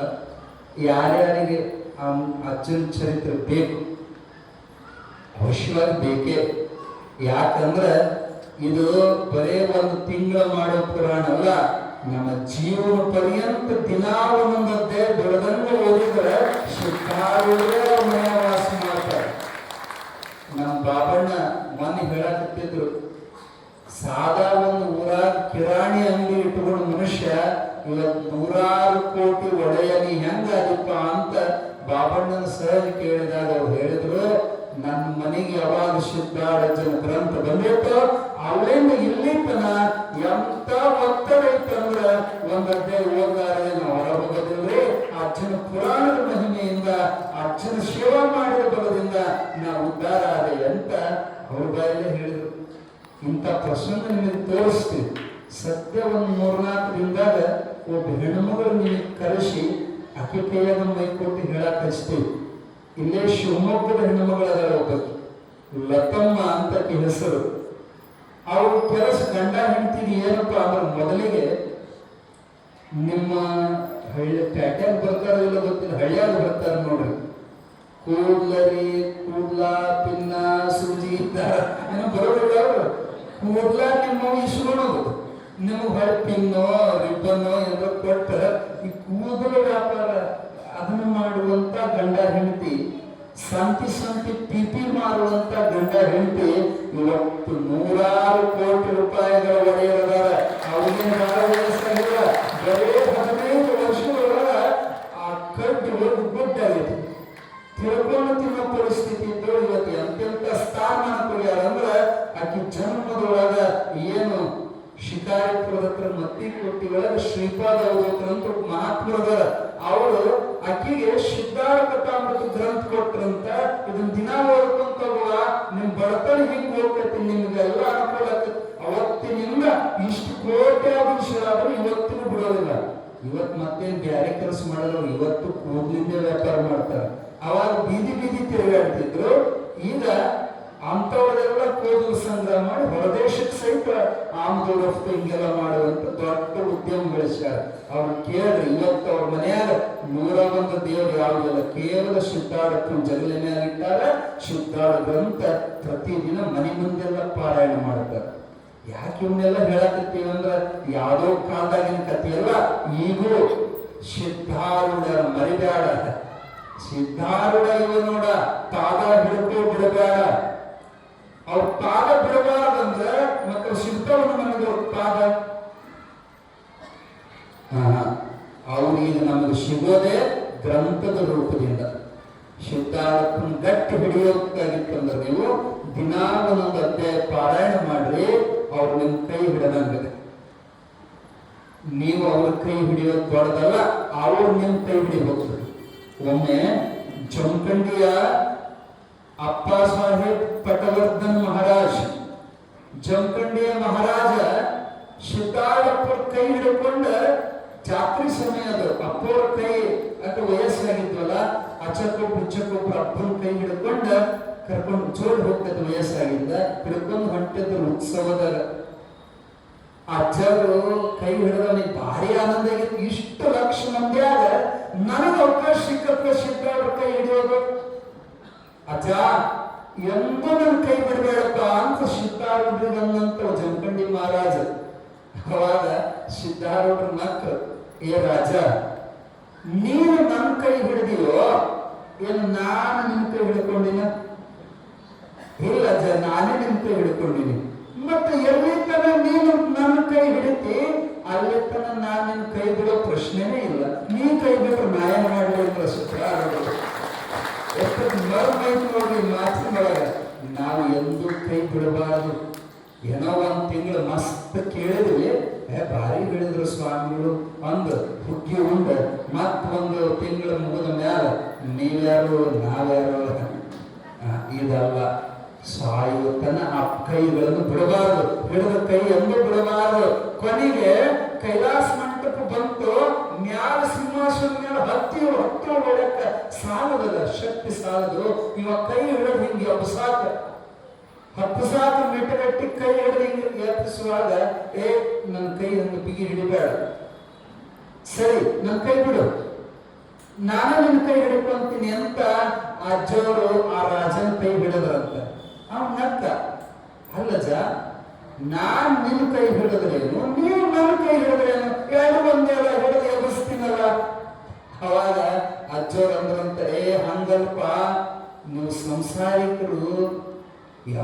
ಕೈ ಹಿಡಿತೀರೋ ಯಾವಾಗ ಕೈ ಕೊಡ್ತಿರೋ ನಮ್ಮಲ್ಲಿ ಹಕ್ಕಿಲ್ಲ.